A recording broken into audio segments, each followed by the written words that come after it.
दोस्तों, क्या होता है जब आप अपनी पूरी जिंदगी एक सपने को हकीकत बनाने में लगा दें, मगर बाद में पता चले कि हकीकत तो खुद एक सपना है और अब तक जो जिंदगी आप जी रहे थे वो आपकी अपनी जिंदगी भी नहीं। ऐसा ही इस कहानी में मिशेल वेबर के साथ होता है। वो एक अलग ही दुनिया में रहती है जहाँ के नियम हमारी दुनिया से बहुत अलग है। चैनल को सब्सक्राइब करना ना भूले। कहानी की शुरुआत होती है मिशेल को दिखाते हुए, जो अपने होटल के मैनेजर बनने का सपना देख रही है। उसे यकीन है कि आज वो ये जॉब हासिल कर लेगी।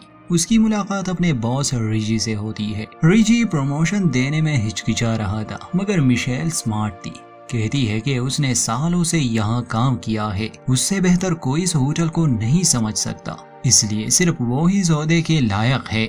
वो रिजी को एक होशियार क्लर्क की कहानी सुनाती है कि कैसे वो अपनी बातों से लोगों को इम्प्रेस करता था, जिस पर रिजी हंसने लगा और कहता है कि मैं समझता हूँ तुम भी उस होशियार क्लर्क की तरह हो, इसलिए ये जॉब तुम्हारी हुई।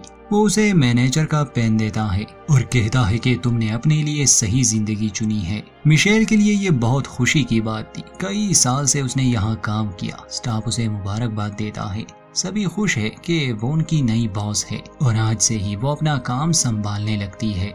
रिसेप्शन पर आते ही वो देखती है कि दो गेस्ट शिकायत कर रहे थे। उन्हें जो रूम मिलना था किसी वजह से उन्हें वो ना मिल सका। खैर, आते ही मिशेल उन्हें होटल का सबसे बेस्ट रूम देती है, जिससे गेस्ट काफी खुश हो जाते हैं। पहले ही दिन वो सब कुछ बहुत अच्छे से संभाल रही थी और स्टाफ भी उससे बहुत इम्प्रेस है। कॉफी ब्रेक में वो अपने पति को कॉल करके खुशखबरी सुनाती है। उसके पति का नाम कार्ल था। उसे भी बहुत खुशी हुई। कहता है कि मुझे पता था तुम ये कर लोगी। ये दोनों इस बात को सेलिब्रेट करने का सोचते हैं। बातें करते समय मिशेल की तबीयत अचानक से बिगड़ गई। उसे ये सब धुंधला नजर आने लगा और उसके कान भी बज रहे थे। जब मिशेल आंखें खोलती है तो उसके आसपास के लोग रुक चुके थे। वो सभी आसमान की ओर देखकर बिल्कुल फ्रीज हो चुके थे। ये देखकर मिशेल घबरा गई। वो होटल से बाहर निकलती है। आसमान में एक अजीब से गोल आकार की मशीन प्रकट हुई थी। लोग जैसे ही उसे देखते फ्रीज हो जाते। मिशेल चिल्लाती है और कहती है कि कोई भाग क्यों नहीं रहा?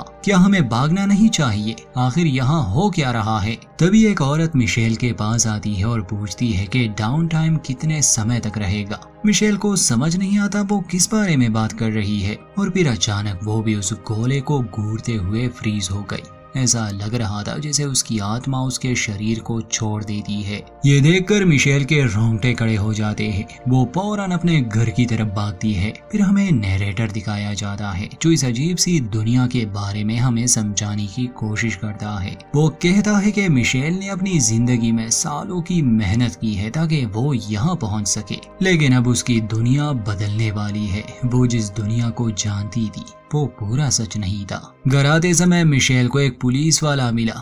वो उससे पूछती है कि क्या आप बता सकते हैं यहाँ ये सब क्या हो रहा है और हमें क्या करना चाहिए? पुलिस वाला बिल्कुल भी घबराया हुआ नहीं था। कहता है कि ये तो मेंटेनेंस का दिन है, हमें बताया गया था इस बारे में, क्या आपको याद नहीं? और जैसे ही वो पुलिस वाला आसमान की ओर देखता है, बाकी सब की तरह वो भी फ्रीज हो गया। घबराई हुई मिशेल जैसे ही घर आती है अपने पति को आवाजें लगाने लगी। ये देखकर उसकी जान में जान आई कि कार्ल बिल्कुल ठीक है। मिशेल डरी हुई थी। कार्ल से कहती है कि बाहर कुछ भयानक हो रहा है। लोग आसमान की तरफ देखते ही रुक जाते हैं। एक अजीब सा गोला है वहाँ। शुरू में कार्ल ठीक से बात करता है, मगर फिर अचानक से वो आयरिश एक्सेंट में बात करने लगा। कहता है कि अरे हाँ, मैं तो भूल गया था, ये आज का दिन है, उन्होंने इस बारे में बताया था। मिशेल को हैरानी होती है कि कार्ल अचानक से कैसे बदल गया और पूछती है कि आज के दिन क्या होने वाला था, कोई मुझे बताएगा? कार्ल उसे कहता है कि जागने का वक्त आ चुका है, ये एक सिग्नल है।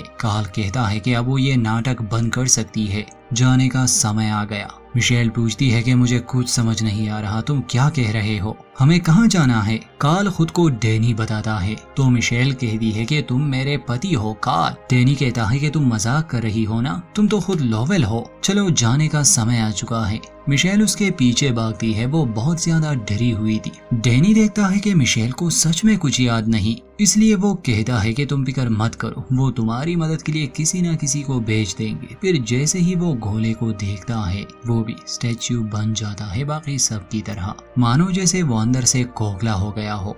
मिशेल को समझ नहीं आती वो किसको मदद के लिए भेजने वाले हैं। वो अपने घर में अकेली रह जाती है, हैरान और परेशान थी कि यहाँ के लोगों के साथ ये क्या हो रहा है। उसने दरवाजा बंद किया हुआ था मगर तभी दो लड़के उसके घर में दाखिल होते हैं। मिशेल ने हाथ में नाइफ पकड़ा था क्योंकि उसे डर लग रहा था। ये दो लड़के उसे कहते हैं कि डरने की कोई बात नहीं, हम तुम्हें नुकसान नहीं पहुंचाने आए। वो उसे अपनी बात समझाने की कोशिश करते हैं और मिशेल के हाथ से वो नाइफ भी गायब हो जाता है। जब वो उसे शांत करते हैं तो टीवी पर दोनों एक फुटेज चलाते हैं जिसमें हम और मिशेल जान पाते हैं कि अभी ये लोग जहाँ हैं ये असली दुनिया नहीं बल्कि एक बनावटी दुनिया है, एक कंप्यूटर सिमुलेशन। यहाँ जितने भी इंसान हमें नजर आते हैं असल में उन्हें करेक्टर कहा जाता है, जैसे गेम्स में होते हैं। असली दुनिया में एक डिवाइस की मदद से इंसान किसी एक करेक्टर से जुड़ जाता है। वो एक ऐसी जिंदगी का मजा ले सकता है जो वो असली दुनिया में नहीं कर सकता। हाँ, यहाँ पर मारदार नहीं होती। आप एक शांत सी सोसाइटी में रहते हैं मगर आपको वो बनने का मौका मिल जाता है जो आप हमेशा से बनना चाहते थे। वैसे इस तरह के कॉन्सेप्ट से हम अनजान नहीं। द मैट्रिक्स की एक पूरी ट्रायोलॉजीज पर बेस्ड थी। मिशेल वेवर का कैरेक्टर एक मर्द चला रहा था, उसका नाम लॉवेल था। जब इंसान नींद में रेम स्टेज पर पहुंच जाता है तो वो अपने माइंड के किसी भी किस्म के कैरेक्टर को बना लेता है, जो चाहे बन सकता है। फिर इस सिमुलेशन की दुनिया में उनका एक अवतार बनाया जाता है जिसके जरिए वो यहाँ जिंदगी जीते हैं, बिल्कुल एक असली इंसान की तरह। बस इस सिमुलेशन का सिर्फ एक ही उसूल है, एक बार आपने खेलना शुरू कर दिया तो आप अपने कैरेक्टर से बाहर नहीं आ सकते। दिन खत्म होते ही आपने एक अलग जिंदगी जी ली होती है और फिर आप अपनी असली दुनिया में लौट सकते हैं। ये जानकर तो मिशेल की दुनिया ही उलट गई। गुस्से में पूछती है कि तुम लोग कहना चाहते हो कि ये सब सच नहीं, मेरी पूरी जिंदगी बस एक मजाक था, मैं बस एक कैरेक्टर हूँ। वो दोनों कहते हैं कि हाँ, तुम लॉवेल के कैरेक्टर हो जो कि एक मर्द है। मिशेल पूछती है कि अगर ऐसा है तो मुझे कुछ याद क्यों नहीं आ रहा। वो उसे बताते हैं कि कल रात जब लॉवेल सिमुलेशन में था तो अचानक से उसे हार्ट अटैक आया और अब वो कोमा में है। आमतौर पर तो तुम्हें याद होता है कि तुम कौन हो और ये भी याद रहता है कि ये दुनिया असली नहीं, मगर अब क्योंकि लॉवेल कोमा में है तुम सब कुछ भूल चुकी हो। ऐसा सिस्टम में पहली बार हुआ है, इसलिए वो इसे ठीक करने की कोशिश कर रहे हैं और अगर वो खुद इससे लॉग आउट नहीं कर पा रहे तो उन्हें जबरदस्ती लॉग आउट करवाना पड़ेगा। ये सुनकर मिशेल रोने लगती है। वो कहती है कि मैं कोई लॉवेल नहीं हूँ, मैं मिशेल वेवर हूँ जिसने अपनी पूरी जिंदगी लगा दी अपना सपना पूरा करने में और अब तुम मुझे बता रहे हो कि ये सब सच नहीं। जाहिर है मिशेल किसी भी बात को सच मानने के लिए तैयार नहीं थी। कल्पना करे कोई आपके पास आता है और कहता है कि ये दुनिया सच नहीं है, आपने अभी तक जो जिंदगी जी वो बस एक सिमुलेशन था, तो क्या आप यकीन करेंगे? बेशक नहीं। इसलिए वो लॉवेल के एक खास इंसान को उससे बात करने के लिए भेजते हैं। अगर कोई इमरजेंसी आती है तो प्लेयर किसी एक इंसान से बात कर सकता है। यहाँ लॉवेल की पत्नी एलन को बुलाया जाता है। उनकी शादी को 15 साल हो चुके हैं और उनके 2 बच्चे भी हैं। एलन कहती है कि वो मिशेल से अकेले में बात करना चाहती है, जहाँ वो उसे लॉवेल के बारे में याद दिलाने की कोशिश कर रही थी मगर मिशेल को कुछ भी याद नहीं था। एलन बताती है कि अगर लॉवेल डाउन टाइम से पहले नहीं जागा तो वो उसे हमेशा के लिए खो देंगे। एलन कहती है कि मैं लॉवेल को तुम्हारे अंदर महसूस कर सकती हूँ, इसलिए मेरे साथ चलो। घर पर बच्चे तुम्हारा इंतजार कर रहे हैं, उनके पास कम से कम 20 मिनट का समय है। मिशेल मान जाती है। वो दोनों उस गोले को घूरने लगते हैं मगर मिशेल आखिरी समय पर अपना इरादा बदल देती है। एलन पहले ही लॉग आउट कर चुकी थी, इसलिए मिशेल वहां से भाग जाती है। वो छुपने लगी, डाउन टाइम के खत्म होने का इंतजार कर रही थी। उसे उम्मीद थी कि ये उसका एक बुरा सपना हो सकता है और डाउन टाइम खत्म होते ही सब कुछ वापस से ठीक हो जाएगा। वो अपने होटल की तरफ भागती है और एक कमरे में छुप जाती है। दूसरी तरफ कस्टमर सर्विस के लोग उसे ढूंढ रहे थे ताकि उसे जबरदस्ती लॉग आउट किया जाए। मिशेल कमरे में ही थी कि तभी खिड़की पर एक कबूतर आके बैठ जाता है। मिशेल उसे गौर से देखने लगी। वो कबूतर अजीब से तेज आवाजें निकालने लगा जिससे उन लोगों को मिशेल की लोकेशन मिल गई। मिशेल होटल के छत पर भाग जाती है।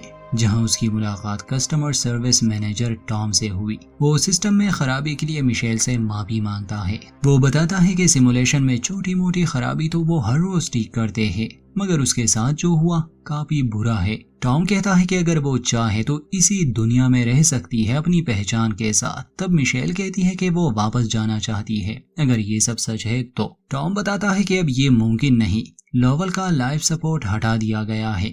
अगर तुम यहाँ से डिस्कनेक्ट हो गई तो असली दुनिया में ऐसा कोई नहीं जिससे तुम्हारा दिमाग जुड़ सके। इसलिए वो चाहे तो डाउन टाइम से पहले लॉग आउट करके हमेशा के लिए खत्म हो सकती है, मतलब कि मर सकती है, या फिर मिशेल के रूप में सिमुलेशन का एक खास कैरेक्टर बनकर रह सकती है जिसे कोई कंट्रोल नहीं करेगा। वो अपनी मर्जी की मालिक होगी। मिशेल को कुछ भी समझ नहीं आता, मगर वो कॉन्ट्रैक्ट फॉर्म पर साइन कर देती है। जाने से पहले टॉम कहता है कि बस एक रूल का ख्याल रखना, हमेशा कैरेक्टर में रहना। उसके जाते ही डाउन टाइम पूरा हो जाता है और दुनिया भर से लाखों प्लेयर्स सिमुलेशन में लॉग इन करते हैं। जैसा कि बाद में वो गोला भी वहां से गायब हो जाता है और सब कुछ पहले जैसे बन गया। मिशेल अपने होटल वापस आती है, मगर एक सच जो अब वो जानती थी कि ये दुनिया असली नहीं। तभी एलन एक कमरा बुक करने के लिए आई। मिशेल मुस्कुराकर उसका वेलकम करती है। ऐसा लगता है कि उसने अपनी पहचान को कबूल कर लिया है और आगे की जिंदगी वो काफी अच्छे से जीने वाली है। यहीं पर इस कहानी का अंत। वीडियो अच्छी लगे तो लाइक करें, अपनी राय दें और चैनल को सब्सक्राइब करना ना भूलें।